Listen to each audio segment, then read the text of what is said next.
Hello again, everybody. For today's video, I have a lovely book review for you guys. I will be reviewing Where Things Come Back by John Corey Whaley. Whaley.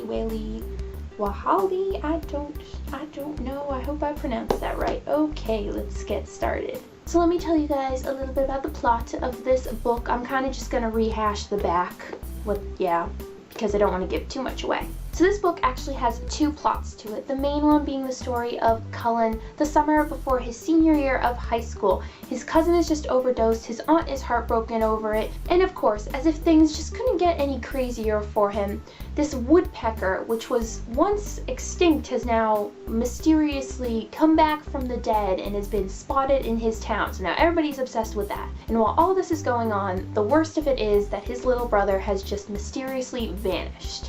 So clearly that was not the summer Cullen expected. And at the same time we're reading this plot about this young teenage missionary in Africa who's struggling to find meaning in what he's doing away from home and struggling to find meaning in his religion and his family and his life. And then later in the book these two stories come together in a way that you would have never thought possible, and it's just whoa.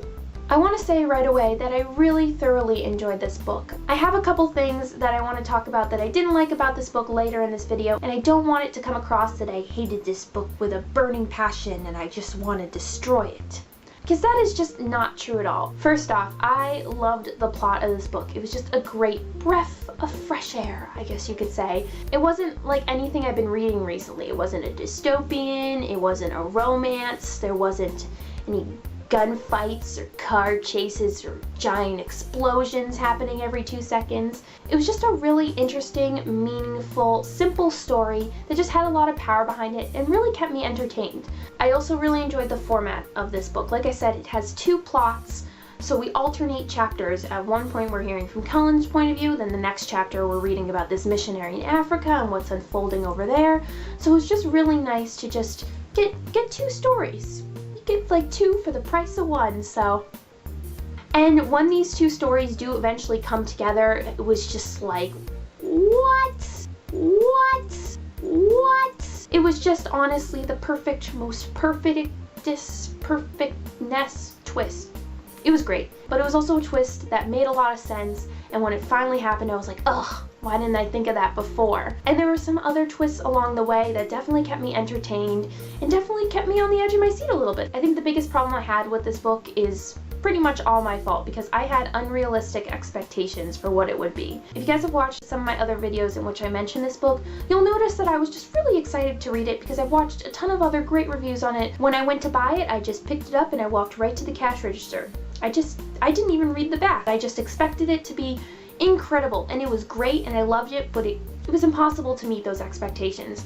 So when I finished it, I really enjoyed the book, but there was a little part of me that was disappointed because I set the bar so high, and I shouldn't have done that. That's my own fault. Overall, I wasn't like in love with any of the characters. I thought them to just be like, they were just there. There was no one that I was like, yeah, they're awesome, or yeah, they're great, or ugh, they suck. But there was something about these characters that just fell a little flat to me. And it always bothers me when I finish a book and I don't have a favorite character, or there's no one that stuck out to me, because I feel like I didn't get the book as much, or I didn't have the full experience that I should have.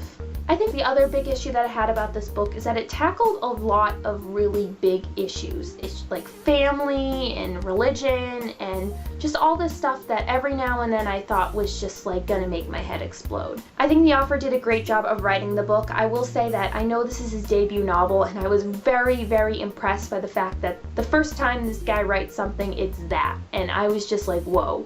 Good for you. Gold star for you. But I will say it did tackle a lot of big issues. I think this is especially true for me when I read about the story of the missionary in Africa, because there was definitely a lot of religious background and a lot of Bible verses and religious stories that were included in that section that definitely had me a little confused sometimes, because I'm not completely familiar with everything that the author was talking about and everything these characters were learning and saying. So it just frustrated me sometimes, and I just felt like there was so much so much, just so much in this book to cover that I didn't completely get it all. So I think this book is definitely worth a reread, at least for me, so I can just pick up on all the details, maybe take my time with it a little bit more, and really just study what was going on so I can completely understand everything. I know I just spent half this video talking about the things I didn't like in this book, but those were pretty small details, and it was nothing that made me hate this book. I can't stress enough that I really did thoroughly enjoy where things come back. My advice to you would just maybe take your time with the book a little bit more, and don't get too frustrated if you don't understand what's going on or if you feel like there's a lot happening all at once. So that is pretty much all I have to say about where things come back. I hope you guys come back to my channel for more videos soon. Oh my god, that was so lame.